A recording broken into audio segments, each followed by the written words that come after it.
नमस्कार जय जगन्नाथ। आज आम प्रस्तुत करवा मटन आलू शोरमा खांटी ओडिया स्टाइल आज प्रस्तुत करवा। आपण मैंने मटन विभिन्न प्रकार आइटम खाई किंतु यहाँ टी डिफरेंट आइटम। तब रेसिपीटी पूरा जानापी वीडियो को शेष पर्यंत देखु। सब्सक्राइब करने को जमा ही भूलु ना।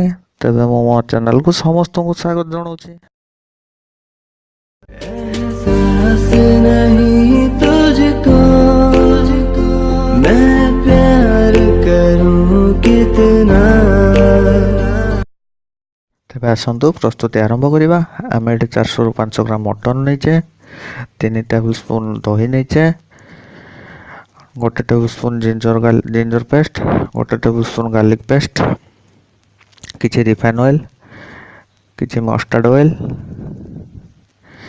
2टी आलू काटिक नहीं आम ये, 2टी प्याज को स्लाइस कर नीचे, 1 प्याज को पेस्ट नीचे, किसी हलदी गुंड और लुण स्वाद अनुसार, 3-4टी तेजपत्र, 3-4टी शुखिला लंका, जीरा कोटा जीरा अल्प किछि, जायत्री अल्प किछि और 4 भाग रु 1 भाग जायफल नीचे। आम जायत्री और जायफल को पेस्ट कर नीचे।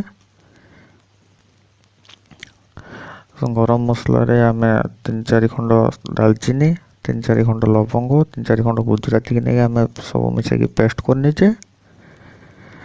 लंका गुंड 1 टेबल स्पून, काश्मीर लंका गुंड 1 टेबल स्पून, घी 2 tablespoon, cumin powder 3-4 teaspoon, coriander powder 4 teaspoon. एवं आम मांस को मैरिनेट करवा।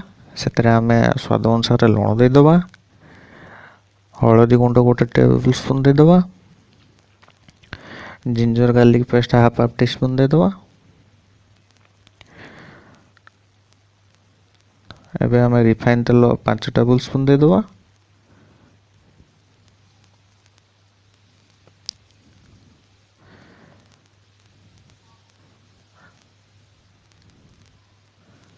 शेष में आम 2-3 टेबल स्पून दही दे देगी भल कि गोलैकी मैरिनेशन 40 ରୁ 45 मिनट आम छाड़ीदबा मांस को।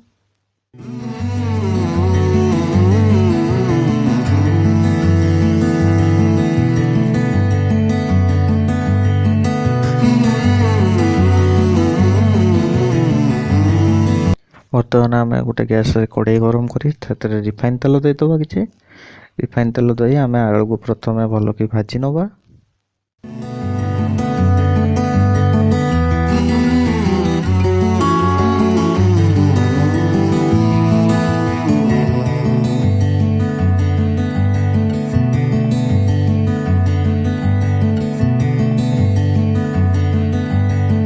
आलू भाजी हो गला पर आम से कढ़ई पुणी 20 ରୁ 30 ml मस्टर्ड ऑयल दे दी। तेल गरम होगला पर देहरे आम 3टी तेजपत्र पकईदबा, शुखिला लंका 3-4टी पकईदबा, अल्प किसी गोटा जीरा, देहरे आम कटा होइथिबा 2टी प्याज को पकई नबा और प्याज को टिके हल्का लाल पड़िया पर्यंत भाजवा। आम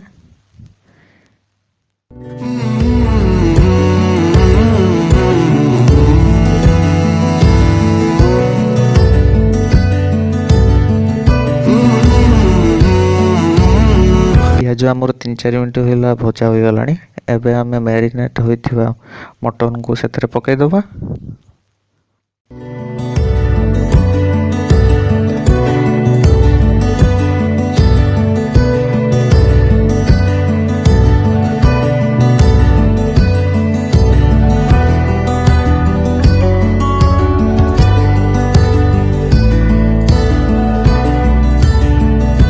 आमर 5 मिनट होगा आम प्याज सब मटन को कषि सारे।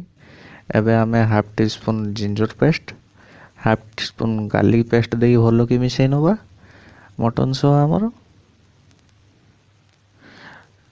जदि रेसिपी आपण मानक भल लगुच तेज लाइक निश्चित भाव करूँ, वीडियो को शेयर करूँ और यही नुआ रेसिपी समस्त को जनातु।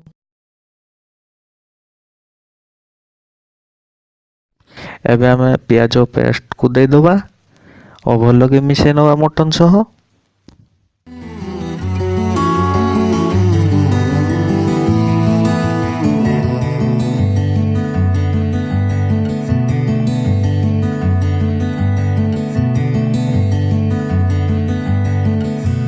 ଏବେ ଦେଖନ୍ତୁ ମଟନକୁ ଆମେ କଷିବାର 10-15 ମିନିଟ୍ ହୋଇଗଲାଣି। ମଟନର ରଙ୍ଗ ହ୍ୱାଇଟ୍ କଲର୍ ଆସିଗଲାଣି।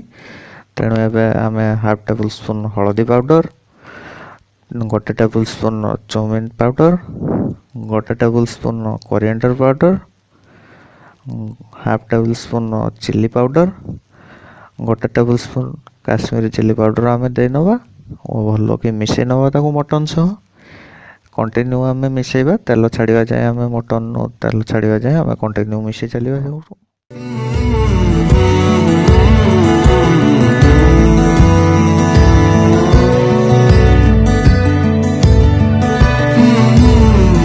ଏବେ ଦେଖନ୍ତୁ ମଟନ୍ ଆମ ତେଲ ଛାଡ଼ିଦେଲାଣି। ଏବେ ଆମେ ଫ୍ରାଏ ହୋଇଥିବା ଆଳୁକୁ ସେଥିରେ ପକାଇ ନେବା ଆଉ 1 ଟେବୁଲ୍ ସ୍ପୁନ୍ ଦହି ଦେଇଦେବା। ତାକୁ ଦେଇକି ଭଲକି ମିକ୍ସ କରିନେବା ମଟନ୍ ସହ।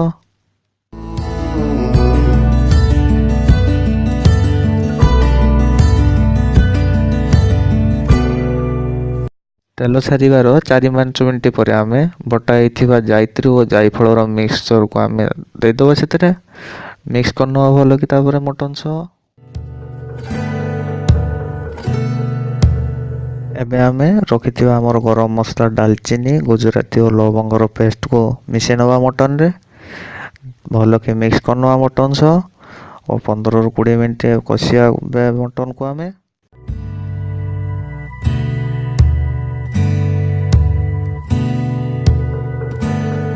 ପନ୍ଦର ମିନିଟ୍ ପରେ ଦେଖନ୍ତୁ ଏବେ ଆମର ମଟନ୍ କଷି ହେଇଗଲାଣି। ଏବେ ଆମେ ଲୁଣ ସ୍ୱାଦ ଅନୁସାରେ ଦେଇଦେବା ସେଥିରେ ମଟନ୍ରେ।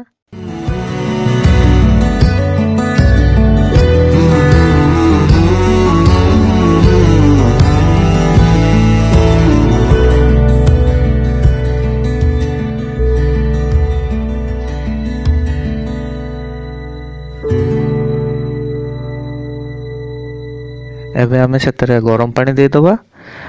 ଆପଣ ଝୋଳକୁ ଯେତେ ଥିକ୍ କରିବା ପାଇଁ ଚାହୁଁଥିବେ ସେଇ ଅନୁସାରେ ଆପଣ ପାଣି ଦେଇପାରିବେ। ଥଣ୍ଡା ପାଣି ଦେବେ ନାହିଁ, ଗରମ ପାଣି ଦେବେ। ପାଣି ଦେଇ ସାରିଲା ପରେ କଭର୍ କରି ମିଡ଼ିୟମ୍ ଫ୍ଲେମ୍ରେ 15-20 ମିନିଟ୍ ପାଇଁ ସିଝିବା ପାଇଁ ଛାଡ଼ିଦେବା ଆମେ।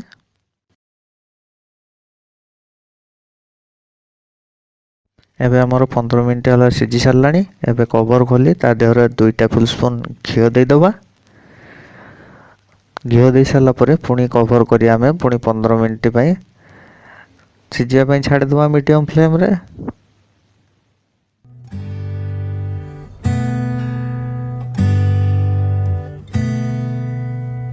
ପ୍ରସ୍ତୁତ ହୋଇଗଲା ଆପଣଙ୍କର ମଟନ୍ ଆଳୁ ଶର୍ମା। ଏବେ ଆପଣ ଗରମ ଭାତ ସହ କିମ୍ବା ରୁଟି ସହ ମଟନ୍ ଶର୍ମାର ମଜା ନିଅନ୍ତୁ। ମୋ ଭିଡ଼ିଓକୁ ଶେଷ ପର୍ଯ୍ୟନ୍ତ ଦେଖିଥିବାରୁ ଆପଣମାନଙ୍କୁ ଧନ୍ୟବାଦ।